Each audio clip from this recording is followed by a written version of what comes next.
मुंबईतल्या Mahalakshmi रेसकोर्सच्या भूखंडावर theme park उभारण्याच्या निर्णयाला राज्य मंत्रिमंडळाच्या बैठकीत मंजुरी देण्यात आली। त्या पार्श्वभूमीवर ठाकरे गटाचे आमदार आदित्य ठाकरे यांनी काही प्रश्न उपस्थित केले। आदित्य ठाकरे यांनी ट्विटरवर पोस्ट करून हे प्रश्न विचारले। भाजप पुरस्कृत राजवटीने रेसकोर्सची जागा हडपल्यासंदर्भात अजूनही काही प्रश्न अनुत्तरित असल्याचं सांगून आदित्य ठाकरे म्हणतात की नशीब त्यांनी अरबी समुद्र त्यांच्या थीम पार्कचा भाग म्हणून दाखवलेला नाही। तसंच महालक्ष्मी रेसकोर्स नंतर वेलिंग्टन क्लब, सीसीआय आणि आणखी मोकळ्या जागांना लक्ष्य करण्यात येईल असा आरोपही त्यांनी केला आहे।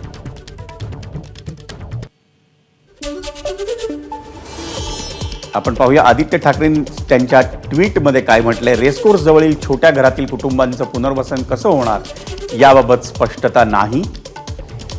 हे मिंदे सरकार आपल्या लाडक्या बिल्डरकरवी रेसकोर्सवर झोपू योजना राबवेल। खासगी तबेल्यांच्या पुनर्बांधणीसाठी मुंबईकरांचे 100 कोटी का घालवायचे असा प्रश्न विचारतात आदित्य ठाकरे। त्यासाठी घोड्यांचे मालक लागणारी किंमत मोजायला समर्थ आहेत।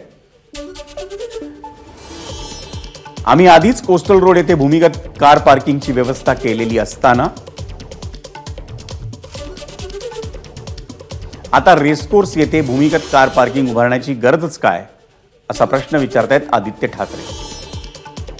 हे केवळ सीएम कॉन्ट्रॅक्टर मंत्र्यांच्या ठेकेदार मित्राला काम देण्यासाठी केलं जात आहे। परिणामी 4 वर्ष खोदकाम सुरू राहील, रेसकोर्स बंद राहील आणि मुंबईचं वायू प्रदूषण वाढत राहील।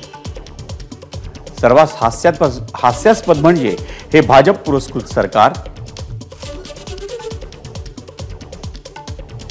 आम्ही कोस्टल रोड प्रकल्पासाठी राखून ठेवलेला 96 हेक्टरचा हरित पट्टाही याला जोडून असल्याचं दाखवतंय। नशीब त्यांनी अरबी समुद्र त्यांच्या थीम पार्कचा भाग म्हणून दाखवला नाही। आमचं सरकार लवकरच सत्तेत येईल आणि ही लूट थांबवेल याची मला खात्री आहे, असं म्हणतात आदित्य ठाकरे। एबीपी माझा, उघडा डोळे बघा नीट।